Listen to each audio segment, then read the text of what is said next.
Welcome to Man Cave Media. I got a quick one for you today. First impressions of the Pixel 8a in the Aloe colorway. Let's go. All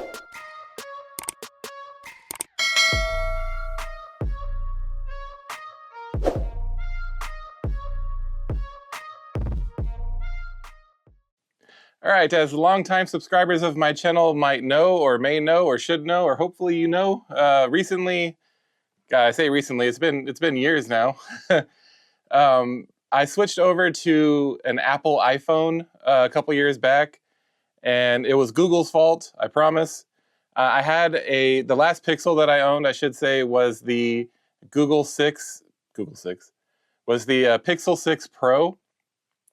And I loved the phone. I loved the build quality. I loved, a lot about it. I'm a big fan of Pixel, and it was a good phone. However, that version of Android that released shortly after that phone released, I forget what version it was exactly. For some reason, it killed. For some reason, it killed Android Auto in my truck. I'm not sure why. It got really buggy.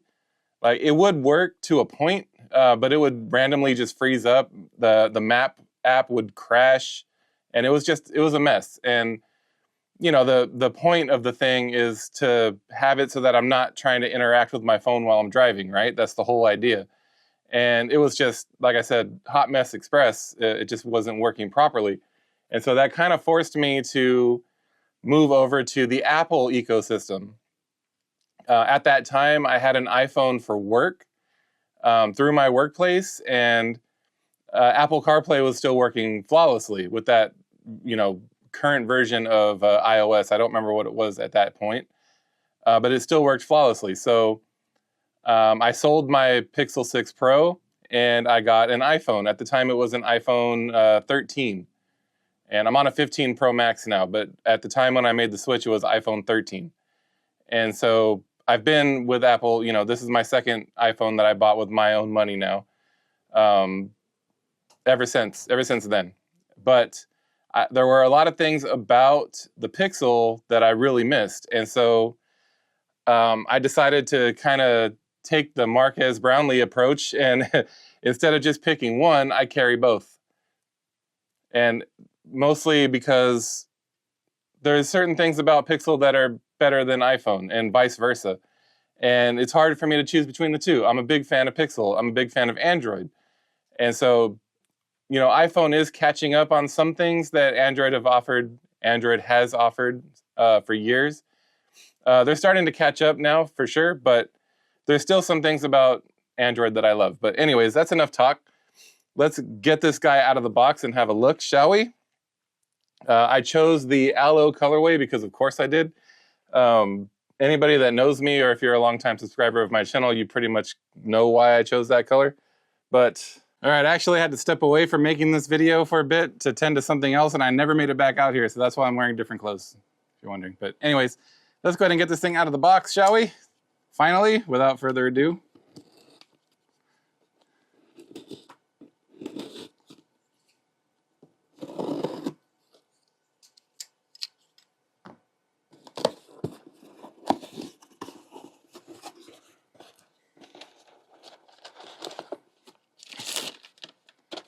You may not see that. Let's cut that out, I guess.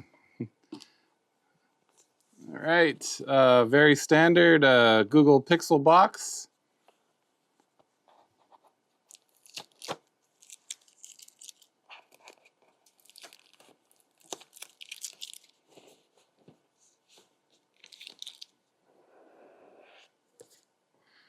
Ooh, and there it is. That is a very vibrant color. I like it a lot, man. Yeah, I really like it a lot. Set it aside for a moment and see what else they give you in the box. So it looks like we got a USB-C to C cable, a SIM tool, some paperwork,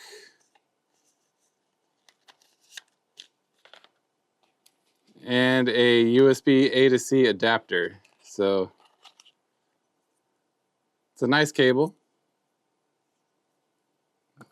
At least it looks and feels nice anyway. All right. That's all well and good. On to the star of the show. Look at this color, man. I really dig this. So the pictures don't really do it justice. It's the matte finish on this thing is really nice. Really nice. I'm really happy with this color. Very unsatisfactory peel. So even before I turn it on, you can see the screen to body ratio is not nearly as crazy as the Pixel 7 Pro, or Pixel 7 rather, or the Pixel 8 for that matter. But I actually own a Pixel 7, so I'm gonna go grab it really quick. Let's start the boot up process, see if this thing's got any charge on it. Does not appear it has any charge on it. All right. Oh, wait, there it goes. So yeah, you can see now that it's on the Google splash screen, that screen to body ratio. Let me go grab my Pixel 7 so you can see the difference really quickly. All right, there's my 7. So you can see it's hard to tell on the black background actually. Let me try to find something. I have everything on dark mode. Everything's on dark mode, all of it. Let's see. OMG. What? Play Store. Nope, dark mode. Gmail, dark mode. Web browser. Let me find a web page that's white. There you go. Just Google white. Oh my goodness. So anyhow, you get an idea. The screen to body ratio on the 7 was more aggressive than the 8A, obviously. But that's no surprise. Everybody knows that. I don't have... all right, sorry. I had trouble finding something. It's hard to see the screen difference with the black. I have everything in dark mode. So with the black background, it was hard to see. I had to get a white image so you can see the difference in the screen to body ratio between the 7 and the 8A. I think the 8 is also similar to the 7 as far as screen to body ratio goes. I don't have that phone, but I think it's pretty similar. But let me go ahead and get this phone activated so that we can go through it and see a couple of differences. All right. While it's doing that, let's take a look. I really like this color on my Pixel 7, but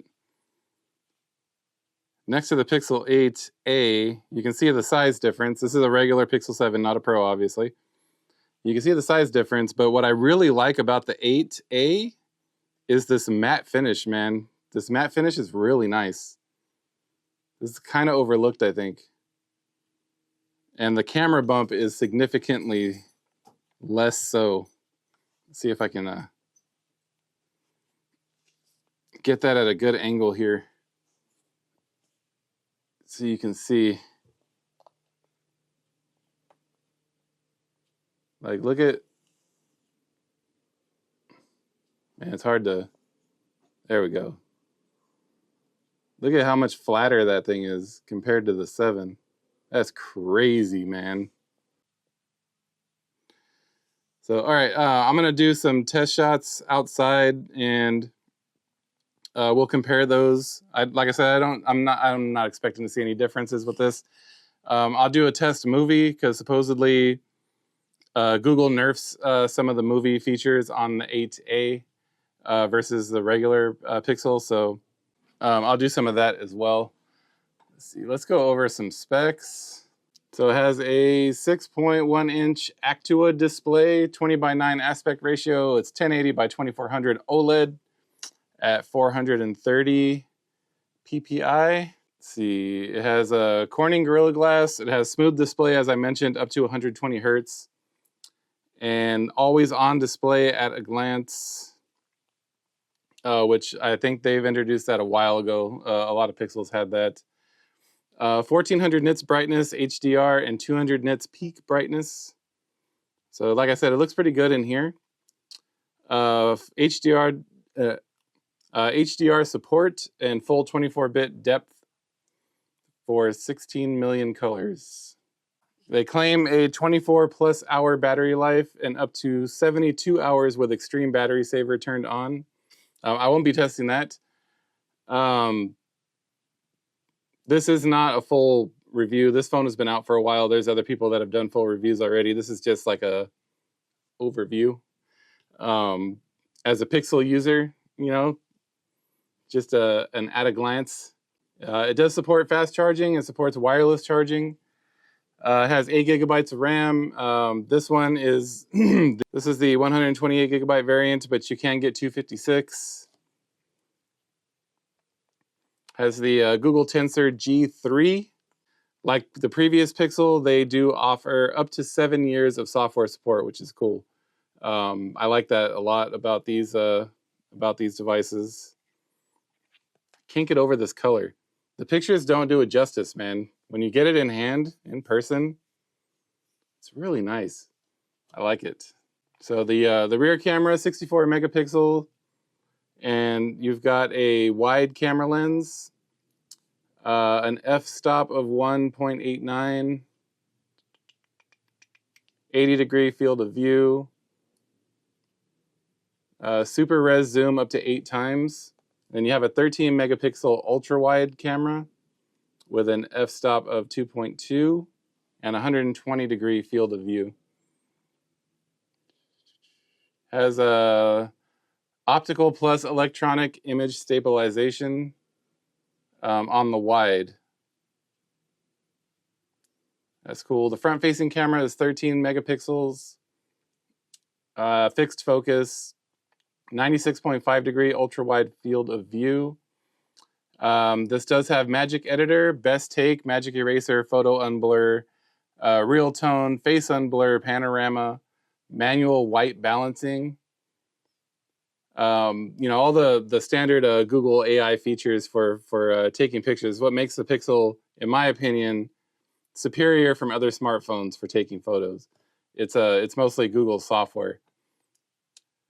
It does do 4K 30 frames per second. Oh, and 60 frames per second. Oh, interesting. I might have to switch doing my YouTube videos to this thing, man. Canon M50, you might be obsolete. So it does do 4K recording at 30 and 60 frames per second, as well as 1080p, of course, 10 and 60 frames per second. The front camera also supports 4K up to 30 frames per second.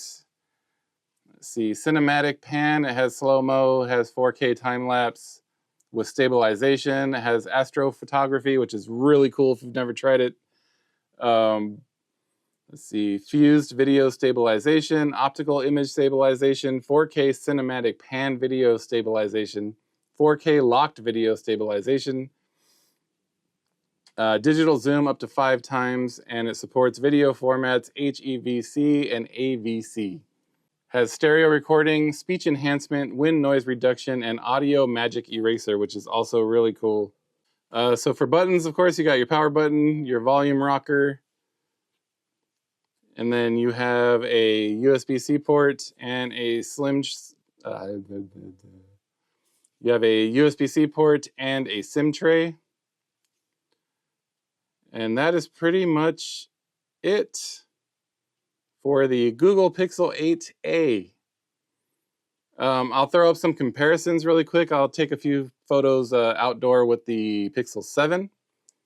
And I'll throw in my iPhone 15 Pro just for kicks. And then I'll take some pictures of the new... and then I'll take some pictures with the new 8a.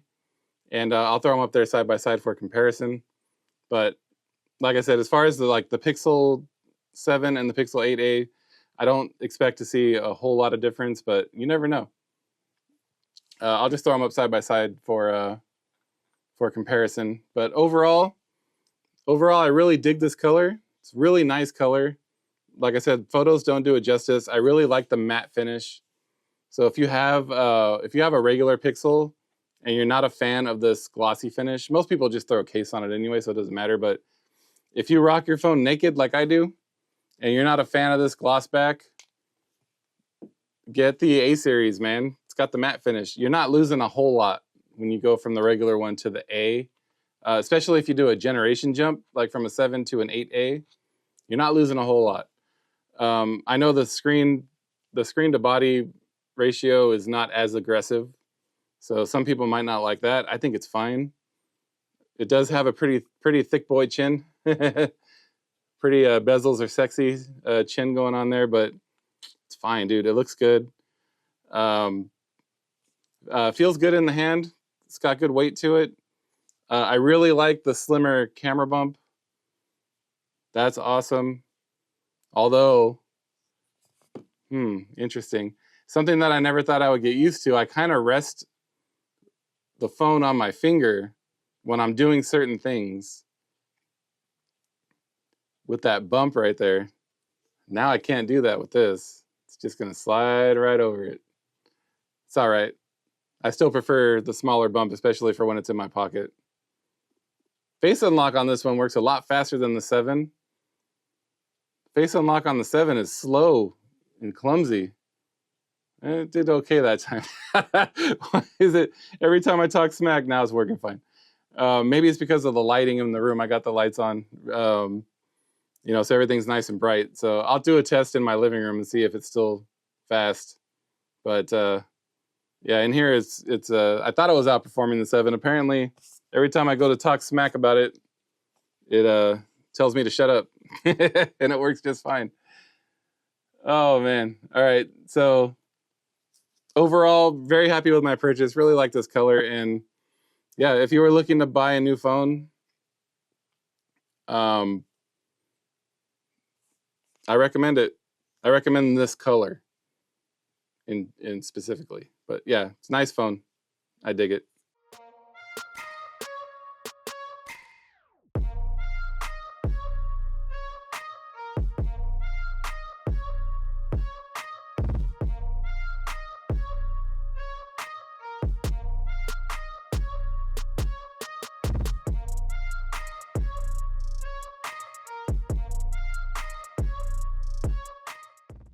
All right, that's all I have for this one. Thank you for joining me for this quick look at the Pixel 8a.